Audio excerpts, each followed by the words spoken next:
Connectez-vous à la classe VIA à partir de l'adresse directe cvvirtuel.phm.education.gouv.fr ou encore depuis le portail Arena. Dans les deux cas, il vous faudra utiliser vos propres codes académiques. Une fois sur le portail Arena, cliquez sur l'onglet Formation et ressources à gauche, puis vous cliquez sur Plateforme de classe virtuelle. Depuis l'adresse directe, vous arriverez au même endroit, mais vous aurez besoin toujours d'utiliser vos identifiants académiques.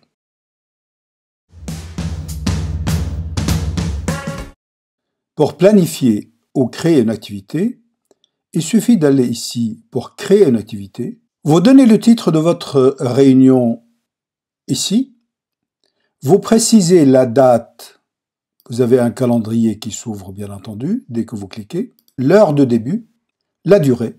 Celle-là aura lieu donc de 9h30 à 11h30 puisque la durée ici était précisée de 2 heures. L'activité peut être permanente, ça veut dire c'est une activité à laquelle il y a accès à n'importe quel moment de l'année, ou bien périodique, en précisant les jours ici, et puis la plage, elle est précisée telle date et en finissant telle date. Pour inscrire les utilisateurs, vous avez 3 possibilités en réalité. La première, c'est de saisir ici, de rechercher dans l'annuaire tout simplement le nom d'une personne. Vous aurez toutes les personnes qui ont ce nom-là dans l'annuaire. Vous cliquez sur la personne que vous désirez. Vous cliquez sur la petite flèche également ici pour la faire passer dans la liste des utilisateurs associés. C'est un peu fastidieux. La bonne solution serait de saisir ici une suite d'adresses email des participants séparées d'un point-virgule et de cliquer sur le bouton « Ajouter » ici et toute la liste saisie ici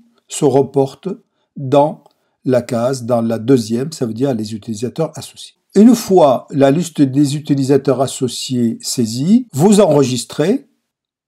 Tous ceux qui sont inscrits ici recevront automatiquement une invitation. Vous pouvez aussi demander leur disponibilité et vous pouvez renvoyer ici un message de rappel 1 heure avant, 2 heures avant, 1 jour avant et ainsi de suite.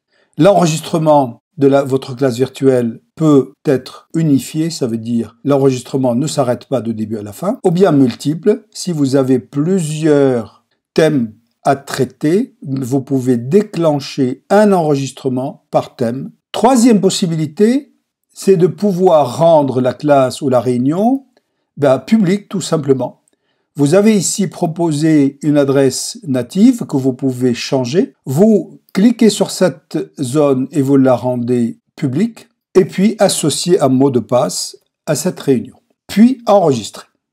Une fois enregistré cette classe virtuelle, je peux copier l'adresse, je mets tout cela dans un mail. Chers collègues, je vous invite à une classe virtuelle, voici l'adresse. Si le bouton copier ne fonctionne pas, vous pouvez tout simplement sélectionner, clic droit, copier. L'utilisateur à qui vous avez envoyé l'adresse de la classe virtuelle et le mot de passe verra cet écran. Il cliquera sur « Je suis un invité » et 30 minutes avant, il pourra s'y connecter, qu'il soit une personne de l'éducation nationale ou